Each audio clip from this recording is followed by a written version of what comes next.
Hey guys, welcome back to the Sonic Adventure Classic Mode Let's Play. And this time we're doing something quite different. In a very cool homage to Wing Fortress Zone from Sonic 2. We actually are flying the original tornado, and Sonic is standing on it while Tails is shooting down enemy aircraft. Very, you know, the level itself isn't that fun to play honestly, but I do really love this, just for the look of it, to be honest. Sonic standing on the plane, in actually a fairly classic looking model. The models for Sonic and Tails that are actually in the plane look much more classic than they do, you know, in the rest of the game. So I'm not sure if they actually might be the Sonic R models from the Sega Saturn game. But anyway, this is actually one of my favourite musical tracks in the game as well. Very catchy and energetic, and it's really fun. Some great visual effects going on there with the sun. And that's actually the other thing, really. It's a very nice looking level as well. One of the problems with the story mode in Sonic Adventure is that you end up doing a lot of things kind of over and over again. So you see the same cutscenes with slightly different dialogue, or you play the same mini-game again, or things like that. And this is something that you play both in Sonic's story and in Tails' story. So that gets a little bit repetitive. Because you do this sort of level twice in Sonic's story as well. We've got another one coming up in a part or two. But, you know, as far as just a general break in the gameplay, I think it actually works quite well. I definitely have fun playing the level. Now, it's interesting actually, in the beta for the game, there was originally going to be a giant mechanical dragon that chased you. And the coding for it is still in the game. It can't actually attack or do anything, but hackers can actually put it back into the game. And it's a cool graphic. I don't really know why it was scrapped necessarily. It seemed like a cool idea to be, you know, chased by a giant mechanical dragon and having to shoot it down. But, you know, I guess I just wanted to go for something a bit simpler, or perhaps it didn't work properly.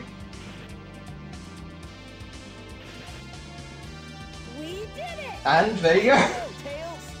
You can see what I mean though here by like a more classic style model. Definitely looks more like classic Sonic to me there. And unfortunately though, the egg carrier has a giant laser, which for some reason there's a massive delay on it. A Tails flies right into its path. But there we go, spiraling out of control. Down into Twinkle Park. A very 50-50 sort of level, honestly. And there's a very simple reason I say that, and we're about to discover it. So, while you're on your feet, this level is, you know, pretty fun. It's a very platform-heavy level, but I enjoy it overall. Unfortunately, you spend the first half of the level in a bumper car. A very glitchy bumper car. So basically, to go fast, you need to have rings, or you need to go over a dash pad. But whenever you get hit by an enemy and you're not going fast enough, like that, you lose all your rings. And then momentum just goes crazy. And honestly, the thing is uncontrollable. That's how fast you move. It's almost non-existent speed. It's just ridiculous. And then an enemy just will come along and kill you.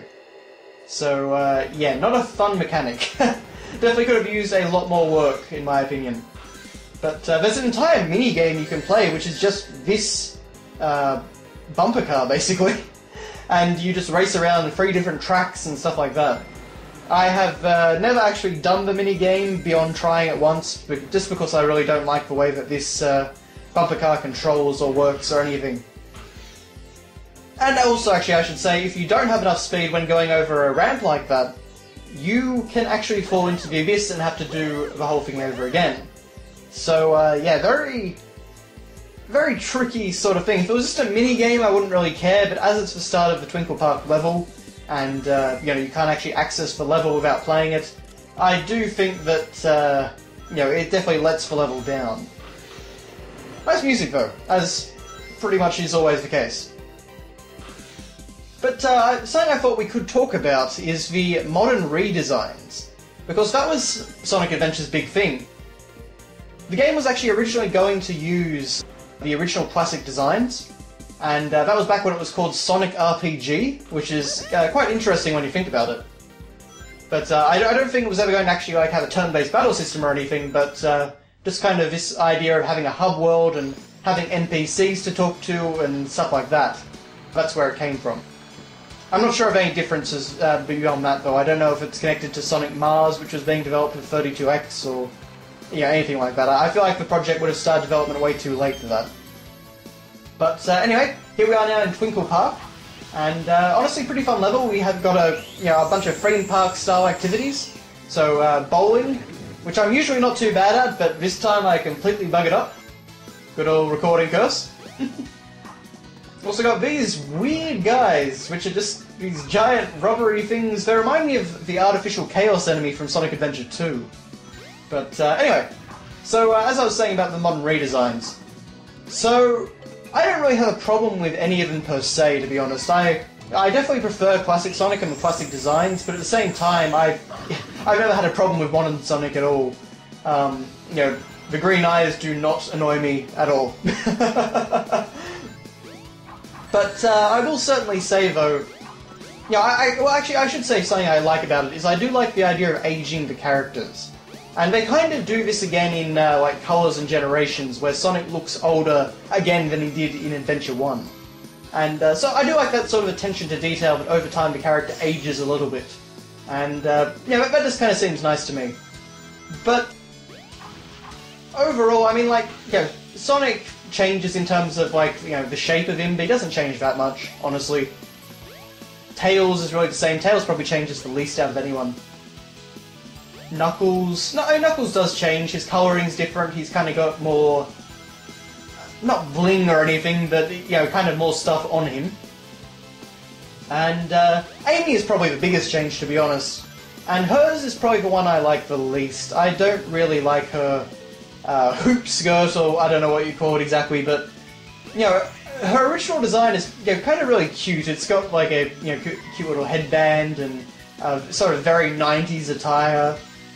I don't know. I like her Sonic CD outfit a lot more than I do her modern outfit.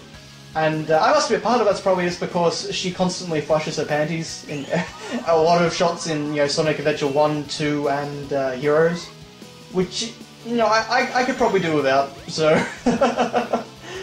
but always kind of a weird choice that they do. Just how often they do that in Sonic games. But I don't know. I guess Sonic Team will be Sonic Team. One thing I will say though about the modern redesign that I don't like is the world. And we've gotten progressively further and further away from that again in recent years. But for Sonic Adventure there was this push to basically put Sonic in the real world. And I will never, as long as I live, understand the thought process behind that. Okay, so we have a giant blue talking hedgehog who runs really fast.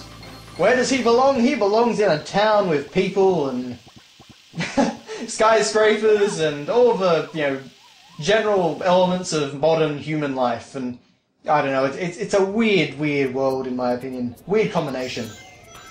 But speaking of the city, here we have Speed Highway, and this is probably my favourite level in the game. This is an amazing level, honestly. The speed, the spectacle, the platforming, everything comes together in such a way that it is very uniquely Sonic. In all the best ways. So you see I'm running on a wall here. I'm going really fast. I can kind of skip major chunks of the level depending on how fast I'm going. You can use the spin dash really well. You've got a lot of these sort of automated sections where you're just running down a path, but at the same time, you're aiming for rings and stuff like that, so you are still in control, even though it's a very narrow linear sequence. But it doesn't matter because you're only experiencing it for a short time, and it's it looks cool and it's fun to do. And then you've also got several different paths you can take, top and bottom. There's a lot of great elements to it, and later on there are some really cool set pieces. But anyway, that's basically Speed Highway though. We're going to see the first one of those set pieces right here, where Sonic grabs onto a helicopter. As our little red orb friend Tikal was telling us, she is actually an ancient echidna whose heart was trapped in the Master Emerald or something like that. So yeah, she's really one of the major new characters here. This is actually a shot from the very back of the box, which is cool. That was certainly one of the best looking shots in the game in my opinion. Now if you land on that platform, you can actually take this...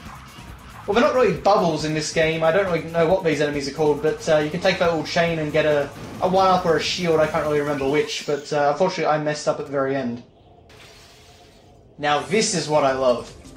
Scripted sequence, yes, very controlled, but even so, you are running down the side of a building as Sonic the Hedgehog. It looks awesome, the music really picks up into this great sort of rhythm, and you're smashing through everything at the speed of sound. It really just feels awesome. This is something that, you know, when I think of gaming at this point, about 98, I can't really think of another game that would have given you that sort of experience yet. And that's what I always appreciate, is when Sonic is, well, one, not glitching up, and two, actually providing something that is kind of uniquely Sonic. You know, kind of merging speed and platforming and control and stuff like that. But then we're in this At Dawn section, and this is another thing that I love about Speed Highway, is just kind of the sheer variety of it all. And, yeah, so we were on that, you know, running across the rooftops at night and then running down a skyscraper, and now it's, you know, it's morning, so we're kind of on the busy city streets. We're actually amongst the city now. So, you know, it's a lot of cool different elements at play. But, yeah, back to what I was saying about all the redesigns and whatnot. One thing I do wish we could get is, you know, kind of like a more accurate version of Sonic's character, something like the Sonic CD anime anime sequences, or maybe even the Sonic OVA. Oh, Sonic, I don't know what happened to your neck there. I think you might need to go to hospital. But oh, hey Tails, okay, don't know what you're doing there. Anyway, that is actually the end of the part, so I'll continue this discussion in the next part. Thank you very much for watching, everyone, and I'll see you next time.